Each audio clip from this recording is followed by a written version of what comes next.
Hello दोस्तों, स्वागत है आपका हमारे यूट्यूब चैनल पर। पीसीएस 2017 के पेपर में हमने 52 तक प्रश्न कर लिए थे।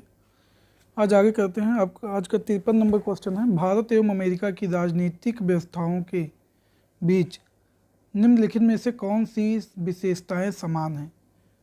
भारत और अमेरिका की राजनीतिक व्यवस्थाओं के बीच कौन सी विशेषताएं जो हैं समान हैं। अवशिष्ट शक्तियाँ केंद्र के पास, अवशिष्ट शक्तियाँ राज्यों के पास, राष्ट्रपति के पास पॉकेट वीटो की शक्ति, उच्च सदन में कुछ मनोनीत सदस्य होते हैं। तो इसमें जो विशेषताएं समान हैं वो केवल एक है कि राष्ट्रपति के पास वीटो शक्ति का होना, ये अमेरिका और भारत की राजनीतिक व्यवस्था में समान है। तो केवल ए सही। चलिए इसकी व्याख्या देख लेते हैं हम लोग। भारत एवं अमेरिका की राजनीतिक व्यवस्था में कुछ समानता है तो कुछ असमानता है। जहां भारत में अवशिष्ट शक्ति केंद्र के पास है, वहीं अमेरिका राजनीतिक व्यवस्था में अवशिष्ट शक्तियां राज्यों में निहित है। भारत में उच्च सदन में कुछ सदस्य राष्ट्रपति द्वारा मनोनीत किए जाते हैं, जबकि अमेरिका में ऐसा नहीं है। इस असमानता के अलावा कुछ समानताएं भी, जैसे संघीय व्यवस्था, न्यायिक पुनरावलोकन, राष्ट्रपति की पॉकेट वीटो शक्ति, राष्ट्रपति का सेनाओं का सर्वोच्च कमांडर होना आदि, राष्ट्रपति के सेनाओं का सर्वोच्च कमांडर होना आदि सही है। अगले प्रश्न की तरफ बढ़े।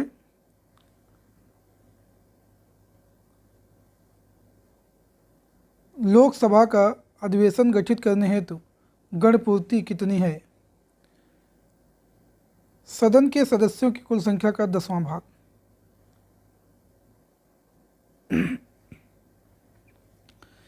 कोरम या गणपूर्ति सदस्य की वह न्यूनतम संख्या है जिनकी उपस्थिति में सदन का कार्य संपादित होता है, और प्रत्येक सदन में पीठासीन अधिकारी समेत कुल सदस्यों का 10वां हिस्सा होता है।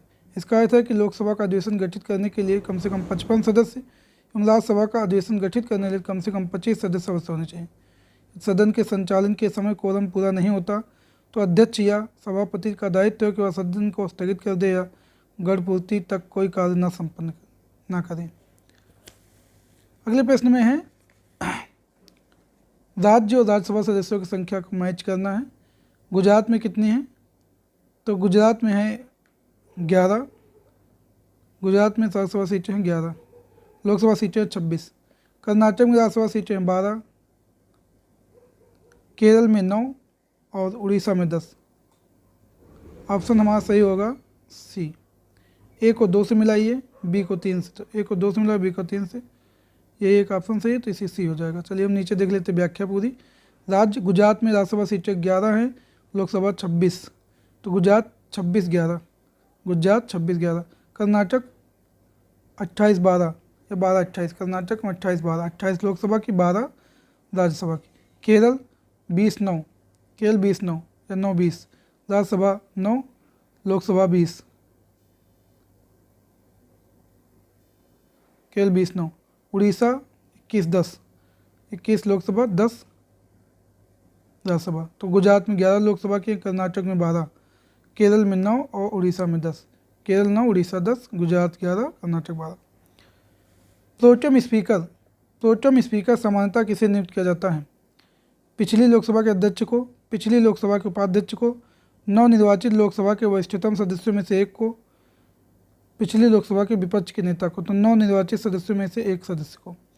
इसका काम ये होता है कि जो नवनिर्वाचित सदस्य उनको शपथ दिलाता है प्रोटेम स्पीकर।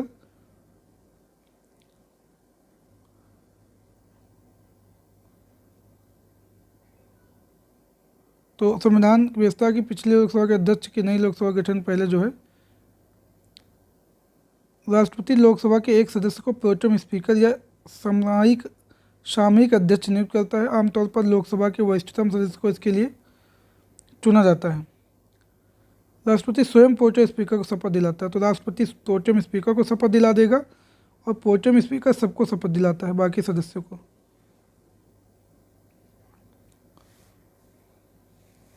अगला प्रश्न है, राज्यसभा का गठन किस वर्ष हुआ, तो राज्यसभा गठन हुआ 1952 में। भारतीय संविधान के प्रवर्तन के बाद काउंसिल ऑफ स्टेट राज्यसभा का गठन सर्वप्रथम 3 अप्रैल 1952 को किया गया। इसकी पहली बैठक 13 मई 1952 को हुई। इसकी अध्यक्षता तत्कालीन उपराष्ट्रपति डॉक्टर सर्वपल्ली राधाकृष्णन के द्वारा की गई। 23 अगस्त 1954 को सभापति ने सदन में घोषणा की कि काउंसिल ऑफ स्टेट को अब राज्यसभा के नाम से जाना जाएगा। 23 अगस्त 1954 को सभापति ने सदन में घोषणा काउंसिल ऑफ स्टेट अब राज्यसभा के नाम से जाना जाएगा। संविधान के अनुच्छेद 80 के अनुसार राज्यसभा का गठन 250 सदस्यों द्वारा होगा। इनमें से 12 सदस्यों के नाम राष्ट्रपति द्वारा निर्देशित किए जाते हैं तथा शेष 238 का चुनाव संघ तथा संघ राज्य क्षेत्रों के विधानसभाओं के सदस्यों द्वारा किया जाता है।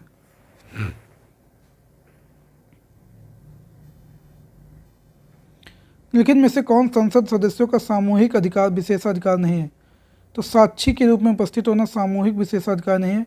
बाकी चर्चा एवं प्रक्रिया की स्वतंत्रता सामूहिक विशेषाधिकार है। संसद एवं के आंतरिक विषयों के संचालन का अधिकार सामूहिक विशेषाधिकार है।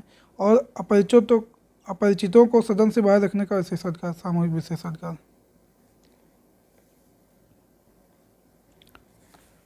निम्नलिखित कथनों पर विचार कीजिए और नीचे दिए गए कुछ से सही उत्तर चुनिए। राज्यपाल को उच्च न्यायालय के न्यायाधीश की नियुक्ति का अधिकार नहीं है। यह विधानमंडल का हिस्सा नहीं है। उन्हें विधान परिषद में कुछ सदस्यों को मनोनीत करने का अधिकार है। पूछ है कि इनमें से कौन सा कथन सही है। और चौथा जो कथन है इसमें, उनके पास न्यायिक शक्ति नहीं है। तो न्यायिक शक्ति होती मतलब यह कथन गलत है। विधानमंडल का हिस्सा नहीं है, विधानमंडल का हिस्सा होता है, यह कथन गलत है।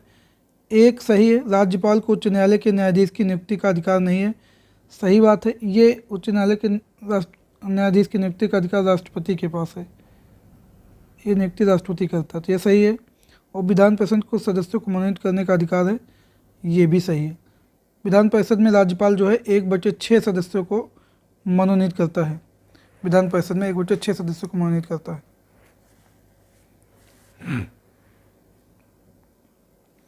अनुच्छेद 168 के अनुसार राज्यपाल राज्य विधानमंडल का हिस्सा है।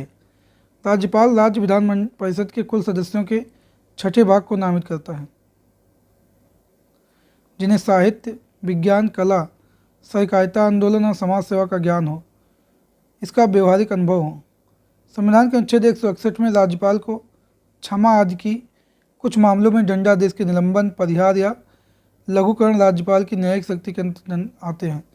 राज्यपाल को उच्च न्यायालय के न्यायाधीश की नियुक्ति अधिकार नहीं, यह अधिकार राष्ट्रपति को है। अगले प्रश्न की तरफ बढ़ते हैं। राज्यसभा द्वारा संविधान के अनुच्छेद 249 के अंतर्गत पारित संकल्प, जिसके द्वारा संसद को राज्य सूची के विषय पर राष्ट्रीय हित में विधि निर्मित करने का अधिकार दिया गया हो, प्रवृत्त रहेगा। 1 वर्ष से अधिक नहीं, 1 वर्ष तक रहेगा। तो ये अनुच्छेद 249 के अंतर्गत ये बात है, 1 वर्ष तक रहेगा। यदि राज्यसभा में उपस्थित और मत देने वाले सदस्यों में कम से कम 2/3 सदस्यों द्वारा समर्थित संकल्प से घोषित किया गया है कि राष्ट्रीय हित में यह आवश्यक है या समीचीन है कि संसद राज्य सूची में प्रगणित ऐसे विषय के संबंध में जो संकल्प में विनिर्दिष्ट हैं विधि बनाए, जब तक यह संकल्प प्रयुक्त है, संसद के लिए उस विषय के संबंध में भारत के संपूर्ण राज्य क्षेत्र या उसके किसी भाग के लिए विधि बनाना विधिपूर्ण होगा।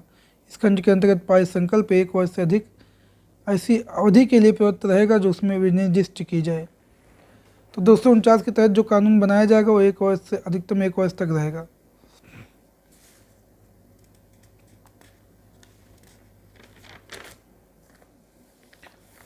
निम्नलिखित में से कौन सरकारी आयोग का सदस्य था?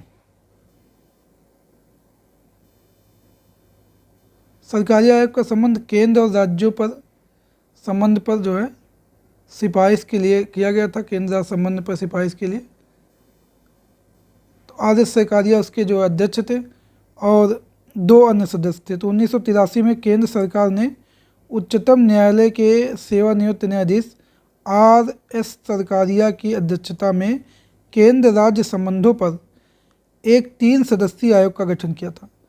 इस आयोग के 2 अन्य सदस्य V शिवरमन और डॉक्टर SR सेन थे। आयोग ने अंतिम रिपोर्ट अक्टूबर 1987 में पेश की और इसका सार आधिकारिक तौर पर जनवरी 1988 में जारी किया गया। इस आयोग ने केंद्र राज्य संबंधों में सुधार के लिए 247 सिफारिशें प्रस्तुत की।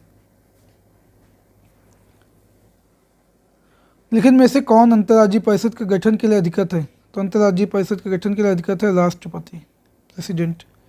संविधान का अनुच्छेद 263 राज्यों के मध्य परस्पर तथा केंद्र एवं राज्यों के मध्य समन्वय के लिए अंतर्राज्यीय परिषद के गठन की व्यवस्था करता है। राष्ट्रपति यदि किसी समय यह महसूस करे कि ऐसी परिषद का गठन सार्वजनिक हित में है तो वह ऐसी परिषद का गठन करता है। राष्ट्रपति ऐसी परिषद के कर्तव्यों, इसके संगठन और प्रक्रिया को परिभाषित कर सकता है। एक सशक्त और नियमित अंतर्राज्यीय परिषद की स्थापना का सुझाव केंद्र राज्य संबंधों पर गठित सरकारी आयोग ने 1983-87 में दिया था।